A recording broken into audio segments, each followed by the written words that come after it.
우리가 가장 중요하게 제가 여기는 부분이 중생과 회심입니다. 중생이 거듭남이죠. 거듭남. 거듭남이 뭡니까? born again. born, 태어나다. again, 다시 태어나다라는 뜻이에요. 영적인 출생을 의미하는 것입니다. 이렇게 우리가 진실로 예수님을 믿게 되면 우리에게 일어나는 가장 변화가 있고 그 가장 주된 변화가 두 가지가 있는데 첫 번째는 죄에 대한 관점이에요. 자세와 태도이고 두 번째는 그리스도에 대한 관점과 자세와 태도입니다. 그래서 내가 교회만 나오는 종교인인가 아니면 진실로 중생하여 교회에 나오는 참된 그리스도인인가를 가름하는 점검하는 중요한 기준은 여러 가지 많은 기준들이 있지만 그 중에 두 가지가 죄에 대한 방향 전환과 그리스도를 향한 방향성이 되겠습니다. 오늘은 죄에 대한 방향 전환에 대해서 말씀을 드리고 싶은데 죄에 대한 방향 전환은 우리의 삶에서 드러나는 거듭나게 되어지면 중생한 자에게 일어나게 되는 구체적인 생명의 열매입니다. 과거에는 이쪽 방향을 죄를 고의적으로 습관적으로 지으며 살아가는 삶이었으나 거듭나게 되어지면 이렇게 180도 방향이 전환이 되는 것입니다.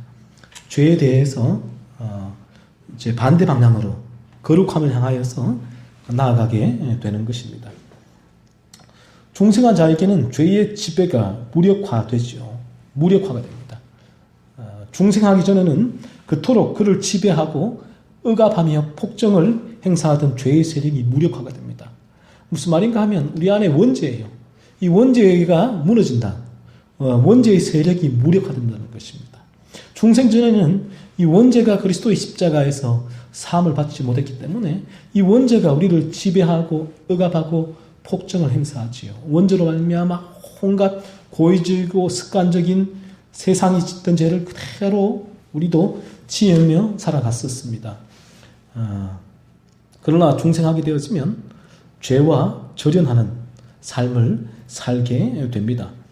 만약에 그렇지 않다면 우리가 중생하고 나서도 죄사함을 받고 나서도 중생하지 않은 자와 자연인이라고 하는데 자연인과 별다른 차이가 없다면 무슨 그리스도의 십자가의 또 구속의 또 은혜 또 결과로 인한 차이가 있겠습니까?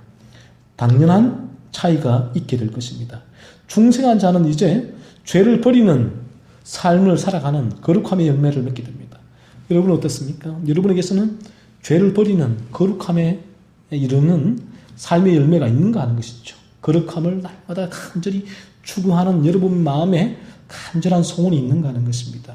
중생하게 되어지면 죄를 미워하고 거룩함을 사모하는 이러한 변화가 여러분의 마음 가운데 틀림없이 일어나게 됩니다. 예수님을 진실로 믿게 되어지면. 따라서 죄에 대한 방향 전환으로 인하여 죄를 버리고 거룩함을 이루어 나가는 삶은 우리 안에서 이루어지는 성령께서 우리 안에서 하나님께서 우리 안에서 맺게 하시는 열매예요. 우리 안에서 그런 삶을 살고 싶은 강렬한 욕구를 일으켜 주시는 것입니다. 그래서 우리가 우리 안에 그런 욕구로 말미암아서 거룩한 삶을 살게 되는 것이죠. 갓난 아기는 태어나면 본능적으로 살기 위해서 엄마의 젖을 빱니다. 이것은 가르쳐서 되는 게 아니에요. 본능입니다. 본능적으로 엄마의 젖을 빨고 거기서 영양분을 섭취하여서 그 생존을 하게 되는 것입니다. 마찬가지로 우리가 저나 여러분이나 예수님을 믿게 되었으면 그리스도와 하나가 되는 연합하게 되는 이런 신비적인 연합의 사건이 우리 가운데 일어나게 되어집니다. 그러면 새로운 출생이죠. 갓난아기가 출생하듯이 우리도 예수님을 믿게 되어지면 우리의 영혼이 영적으로 출생을 하게 되었습니다. 죽은 영혼이 살아나게 되는데 그러면 거듭난 영혼도 본능적이에요. 갓난아기가 본능적으로 엄마의 젖을 빨듯이 거듭난 영혼도 본능적으로 죄를 버리고 그리스도의 거룩함을 이루어 나가는 삶을 살게 되어 있는 것입니다. 영적인 본능이에요. 고양이가 호랑이로 바뀌어지면, 이 본질이 바뀌면 더 이상 이 호랑이는 고양이와 같은 삶을 살지 않게 되는 거예요. 본능적으로 호랑이의 야생성을 가지고 살아가게 되는 것입니다. 이것이 중생한 자에게 일어나는 변화 특징입니다. 이제는 죄와는 반대 방향으로 걸어가게 되는 것이죠. 거룩함을 추구하게 되는 것입니다. 이것으로 여러분의 중생을 점검할 수가 있는 것입니다. 따라서 우리 거듭난 자에게는 이런 선한 열매를 맺게 되는 거예요. 거룩함을. 죄를 짓지 않고 거룩함에 이르는 이 열매라고 하는데, 이런 행위가 우리에게서 일어나게 되어지는 것인데, 그런데 이러한 거룩함의 열매는 내가 사실은 능동적으로 나의 힘으로 맺는 것이 아니라 수동적인 게 강한 것이에요. 맺혀지는 것입니다. 내 안에 정말 중생하였다면, 중생함으로 거룩의 씨, 예수의 생명이 내 안에 존재한다면, 그 예수의 생명이, 거룩의 씨가 나에게서 열매를 맺게 하는 것입니다. 예수님은 포도나무와 가지에 비유해서, 가지에는 열매가 맺히는 거예요. 포도나무 가지는 열매가 맺히는 것입니까? 맺혀지는 것입니까? 어떤 것이에요? 맺히는 거예요? 맺혀지는 거예요? 맺는 거예요? 맺혀지는 거예요? 맺혀지는 것이죠. 가지는 포도나무로 말미암아서 그 열매가 맺혀지는 것입니다. 그래서 예수님도 포도나무와 가지에 비유해서 이처럼 중생한 신자는 그의 삶에서 거룩함의 열매를 맺게 되어 있다라고 수동적인 의미에서 이런 열매를 말씀하셨고요. 그리고 마틴 로이드 존스 목사님도 신자의 거룩함을 이루어가기 위한 능동적인 행위, doing이죠. doing보다 거듭난 영혼, 중생한 영혼의 정체성, being을 훨씬 더 강조를 했습니다. 그래서 being, 정체성, 거듭난 영혼의 정체성을 끊임없이 보여준 것입니다. 그러면 그는 doing으로, 행위로 나아가게 되어 있다는 것입니다. 우리는, 저나 여러분이 예수님을 진실로 믿게 되었다면 거듭난 신자입니다. 즉 포도나무에 접붙임된 가지일 뿐이에요. 저와 여러분이 포도나무가 아니라 저와 여러분은 포도나무에 접붙임된 가지일 뿐이에요.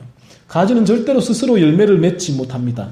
포도나무에 접붙임된 가지는 포도나무를 통하여 열매를 맺을 뿐이에요. 포도나무에 접붙임된 가지는 포도나무이신 그리스도에게 연합된 중생한 신자를 의미합니다. 그리스도가 포도나무예요. 우리는 그 그리스도를 믿음으로 그리스도와 연합되어 있는 것입니다. 그리스도가 우리의 머리고 우리가 그 지체이죠. 유기적인 관계가 되었다. 성경은 말씀하십니다. 이것이 성경이 말씀하는 연합의 의미예요. 그리스도가 우리의 머리고 우리는 그분의 몸이 되어져 버렸습니다. 연합되어진 것입니다. 또한 다른 또 비유로 그리스도가 우리의 신랑, 우리는 그리스도의 신부가 되었다라고 그렇게 결혼의 관계라도 얘기를 합니다. 그렇다면 한번 포도나무에 접붙임된 신자는 포도나무 가지로서 포도나무가 되는 거예요. 은근키나 가시나무나 찔레가 될 수 없습니다. 우리가 한번 포도나무이신 그리스도에게 접붙임, 연합되었으면 우리는 그리스도와 연합한 존재가 된 것입니다. 거기서 뗄래야 뗄 수가 없는 존재, 관계가 된 것입니다. 따라서 중생한 신자는 반드시 포도 열매를 맺게 되어 있으며, 포도 열매를 맺지 못함으로 포도나무 가지에서 잘되어서 어두운 곳에 버려지는 일은 절대로 발생하지 않습니다. 저는 여러분이 예수님을 믿게 되었으면 우리가 포도나무 가지에 접붙임이 되고, 그러므로 이제 이 포도나무 가지에서 잘리는 일은 발생하지가 않습니다. 중생한 신자는 반드시 열매를 맺기 위한 능동적인 행위를 하게 돼요. 왜요? 포도나무에서 그 수분과 양분을 공급받기 때문에, 포도나무로 말미암아 그 열매가 반드시 맺히기 때문에 그 열매를 맺는 행위는 내가 하는 것이죠. 그러므로 반드시 거룩함을, 죄를 미워하고 거룩한 삶을 살기 위한 그런 삶이 그에게서 드러나게 되어져 있다는 것입니다. 여러분에게서 어리거나 나이가 있거나 막론하고 정말 내가 예수님을 믿고서 거듭났다면, 중생했다면, 어리거나 또 나이가 있거나 동일하게 그 마음 가운데서는 이 죄를 미워하고 거룩한 삶을 살기 위한 욕구가 있고 그러한 삶에 대한 열매가 반드시 맺히게 되어져 있다는 것입니다. 중생하신 자는 열매를 맺기 위한 행위를 반드시 하게 됩니다. 그러나 이들이 열심을 내죠. 거룩한 삶을 살아야겠다. 그런데 중생하지 않은 자에게, 종교인들에게, 이 자리에 앉아있는 종교인들에게 죄를 짓지 말고 거룩한 삶을 살라고 아무리 요구를 해도 사실은 그러한 삶을 살 수가 없는 것입니다. 그들은 자꾸만 그러한 삶을 살 수 있는 동력이 없기 때문에 그들이 존재가 은근키인데 포도 열매를 맺으라고 아무리 외쳐도 그 포도 열매가 그들의 마음 가운데는 맺혀질 수가 없는 거예요. 그들이 은근히 거듭나지 않은 존재에서 포도나무, 주님을 믿음으로 거듭난 존재의 포도나무로 바뀔 때만이 포도 열매가 맺혀질 수 있는 것인데 오늘날 교회 안에서는 은근키들에게, 찔레들에게, 가시들에게 포도 열매를 맺으라고 그렇게 강요하고 권면하고 윽박을 지르니까 그 은근키, 가시나무, 찔레가 가짜 열매를 맺는 거예요. 도덕적이고 윤리적인 열매를 맺는 것입니다. 그래서 자기의 행위로 그런 열매를 맺으려고 애를 쓰니까 너무너무 힘든 거예요. 지치는 거예요. 신앙생활이 점점 더 눌리는 것입니다. 억압을 받는 것입니다. 그래서 그들은 더욱더 강팍한 종교인이 되는 것입니다. 철저히 위선적인 행위를 하는 것입니다. 사람들 앞에서는 거룩한 척을 하지만 그러나 그들의 마음 가운데 존재하는 원죄가 끊임없이 그들 가운데 지옥의 불꽃을 그들의 마음 가운데 일으키고 있는 것입니다. 그러나 거듭난 영혼은, 중생한 영혼에게 하나님께서 놀랍게도 그들의 마음에 그 죄를 버리고 거룩함을 이루어 가고자 하는 소원을 허락해 주십니다. 참 놀랍지요. 그래서 그 사람이 움직이는 거예요. 그냥 거룩한 삶을 살아야겠다는 자신의 의지로 움직이는 것이 아니라 하나님께서 그의 마음 가운데 그러한 삶을 살 수 있는 욕구를 주시기에 그 욕구 때문에 움직이는 거예요. 기도하고 싶은 욕구를 주십니다. 기도하는 거예요. 말씀 읽고 싶은 욕구를 주시는 겁니다. 그래서 말씀을 읽는 것입니다. 오늘 본문에서 너희 안에서 행하시는 이는 하나님이시니 자기의 기쁘신 뜻을 위하여 너희에게 소원을 두고 행하게 하시나니. 자, 오늘 말씀을 보세요. 우리를 거룩한 삶의 열매를 맺도록 우리를 움직이게 하시는 분이 누구시라고 말씀하고 있습니까? 하나님이시라고. 자기의 기쁘신 뜻을 위하여 우리 마음에 소원을 두고 행하게 하시는 분이 하나님이십니다.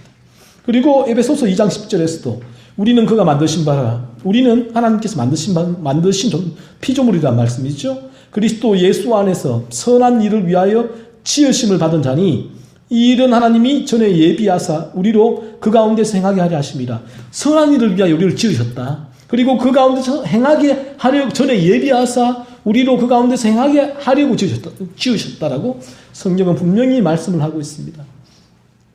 우리가 거듭나게 된다면, 중생하게 되면 우리의 마음에는 참 놀랍게도 하나님이 원하시는 그 열매를 맺기 위해서 움직이는 우리의 행함, 도인이 반드시 동반이 된다는 것이죠. 참 놀랍습니다. 그래서 우리 안에서 이 자발적인 섬김, 자발적인 거룩, 자발적인 하나님 앞으로 나아가는 신앙의 행위가 우리 가운데 이루어지게 되는 것입니다. 거듭난 영혼도 그러나 우리가 죄의 몸을 입고 있기 때문에 천국 가기 전까지는 죄의 미혹을 받고 죄에 넘어지기도 합니다. 그러나 그 사람은 중생한 영혼은, 거듭난 영혼은 십자가를 주신 하나님을 수동적으로 받아들입니다. 그래서 능동적으로 움직이며 죄와의 치열한 사투를 벌이게 되는 것이죠. 중생한 자에게 성경이 죄를 버리고 거룩함을 이루어 나가라라고 명령하시는 이유는 중생자도 천국에 이르기까지는 죄의 몸을 통하여 끊임없이 죄의 미혹을 받고 있기 때문이에요. 또한 거듭나서 죄에 대한 방향 전환이 이루어졌으니 더욱 이 방향으로 열심을 내어서 달려가라라는 그런 권면이 담겨 있는 것입니다. 농부이신 하나님은 자신이 심은 포도나무, 그러니까 우리를 포도나무 가지 접붙임했거든요. 자, 그러면 농부가 생각해 보세요. 이 좋은 최고의 포도나무에 이 가지를 접붙임을 했다면 그 가지에게 농부는 최고의 포도 열매를 기대하는 것입니다. 원하는 것은 당연한 일입니다. 그래서 농부이신 하나님은 포도나무 가지인 우리에게 최고의 상품, 극상품 포도 열매를 맺기를 원하시고 요구하십니다. 하나님의 요구예요. 기대예요. 지금도 그래서 하나님은 끊임없이 말씀 가운데 우리에게 명령하시는 것입니다. 내가 거룩하니 너희도 거룩하라. 왜요? 거룩의 근원인 포도인 나무이신 그리스도에게 농부이신 하나님이 우리 같은 가지를 거기에 접붙임했기 때문에 그리스도의 거룩이 우리에게도 당연히 거룩의 열매로 맺혀지기를 요구하시는 거예요. 그래서 농부의 권리입니다. 하나님의 권리예요. 그러므로 하나님께서는 우리에게 끊임없이 말씀 가운데서도 거룩한 존재가 되었다라고 말씀하고 있지만 또한 거룩한 존재가 되어라 이러저러한 삶을 살라고 우리에게 농부이신 하나님은 마땅한 권리로서 우리에게 요구하고 계시는 것입니다. 우리의 행함에 대한 강력한 촉구를 하고 계시는 거예요. 그래서 우리가 하나님의 이러한 마음, 요구를 아는 것입니다. 거듭난 영혼은 하나님의 마음을 알아요. 철이든 우리 자식들은 여러분들도 철이 들면 지금보다 더 철이 들면 부모님의 마음을 안다고요. 아무리 전화를 하면서 부모님이 일찍 들어오라 해도 말을 안 듣고 늦게 들어오고 걱정하지 말라고 나는 혼자 잘할 수 있다라고 말하고 있지만 그래서 부모님의 마음을 모르는 거예요. 철이 들면 부모님의 마음을 알거든요. 마찬가지로 이 영적인 세계에서도 저희가 진실로 십자가를 믿고 죄사함을 받게 되면 중생하게 되어지면 아버지의 마음을 압니다. 하나님 아버지의 마음을 알아요. 그래서 이 말씀이 하나님께서 나에게서 요구하시는 수준이구나. 하나님께서 나에게 이러한 삶을 요구하시구나. 완전한 거룩을 요구하시구나. 아버지가 우리에게 요구하시는 그 기대치를 알게 되는 것입니다. 그래서 그것이 부담이 아니라 아버지께서 하나님께서 나를 사랑하시기 때문에 나에게서 요구하시는 그러한 기대치의 열매라는 사실을 깨닫고 알고 그러한 기대치에 도달하기 위하여서 내 안에서 자발적으로 내 안에 있는 이 중생한 영혼이 거룩의 씨가 예수의 생명이 움직이게 되는 것입니다. 하나님의 마음을 기대치를 충족하기 위해서 그렇게 해서 우리의 삶 가운데 거룩한 삶을 살기 위해서 달려가게 되는 것입니다. 그러나 이러한 중생하지 않은 영혼은 아버지의 기대치를 모아요. 또 이 말씀도 저희가 교회에 있다면 도덕적이고 윤리적인 수준에서 바라보게 되었습니다. 그래서 그들은 죄짓지 않고 거룩함을 이루어내기 위하여 자기의 힘으로 달려갑니다. 쓰러질 수밖에 없죠. 넘어질 수밖에 없죠. 신앙생활이 고통입니다. 거룩함을 이루어가는 삶이 고통이에요. 고난이에요. 짜증이에요. 답답함이에요. 그러나 진실로 중생하게 되어지면 하나님의 이러한 요구가 달콤한 요구요. 그러한 요구에 부응하는 삶을 살기 위한 내 안에 주어진 십자가의 은혜가 나를 그러한 삶을 살 수 있게 아버지의 기대를 충족시킬 수 있도록 거룩한 열매를 맺을 수 있는 삶을 살게 하신다고요. 그래서 장차 완전한 거룩한 삶은 저 천국에서 이루어진다는 사실을 알기에 저 천국을 사모하게 되는 것입니다. 우리의 거듭남도 하나님의 은혜입니다. 한 사람 한 사람 주어진 거듭남. 내가 죄를 깨닫고 주님의 십자가를 믿고 중생할 수 있는 것도 하나님의 은혜고요. 중생 이후에 내 삶 가운데 맺혀지는 거룩의 열매도 하나님의 은혜입니다. 내 마음 안에 주시는 하나님의 자기의 기쁘신 뜻을 위하여 우리에게 소원을 두고 행하게 하시는 하나님의 은혜입니다. 그 은혜를 주시기 위하여 끊임없이 십자가를 바라보게 하십니다. 나의 원죄, 나의 모든 죄를 사해 주신 십자가. 십자가를 바라보게 되어지면 십자가에서 보혈의 능력이 우리의 마음 가운데로 흘러들어오게 되고요. 그러므로 더욱더 하나님의 이 나를 향한 완전한 거룩함의 명령을 바라보게 되어지며 아버지의 마음을 깨닫게 되어지며 아버지의 마음을 충족시키며 아버지의 영광을 위하여서 거룩한 삶을 살기 위한 강력한 삶이 우리 가운데서 동반되어지게 되는 것입니다. 이 시간 주님의 십자가를 바라보십시오. 여러분의 모든 죄를 십자가를 통하여 바라보고 내 안에 있는 죄가 나의 탐욕과 정욕과 욕심을 위하여 살아가게 했다는 사실을 깨닫고 주님의 십자가로 나아가 그 모든 죄를 사함받을 수 있기를 소원합니다. 그래서 성령께서 여러분의 마음에 있는 추악한 죄를 깨닫게 해주셔야 됩니다. 그래서 내가 그 죄를 깨닫고 진실로 그 죄에서 나를 건지실 분은 나 같은 죄인을 위하여 십자가에서 생명 내어주신 그리스도 예수 주님 받겠다는 사실을 깨닫고 주님의 십자가를 꼭 붙들 수 있기를 소원합니다. 그리고 그 십자가를 붙든 영혼들은 더욱더 십자가를 바라보십시오. 그 십자가에서 흘러나오는 예수의 생명, 보혈의 능력이 우리를 더욱더 주님의 말씀에 순종할 수 있는 삶을 살게 해주실 것입니다. 거룩의 열매를 맺게 해주실 것입니다. 극상품 포도 열매를 맺게 해주실 거예요. 아버지 하나님의 마음을 깨닫고 아버지 하나님의 그 마음의 기대치를 충족시키기 위한 거룩한 삶을 살아가게 될 것입니다. 그러한 주님의 십자가를 날마다 바라보고 붙들고 묵상할 수 있는 우리 모두가 될 수 있기를 소원합니다.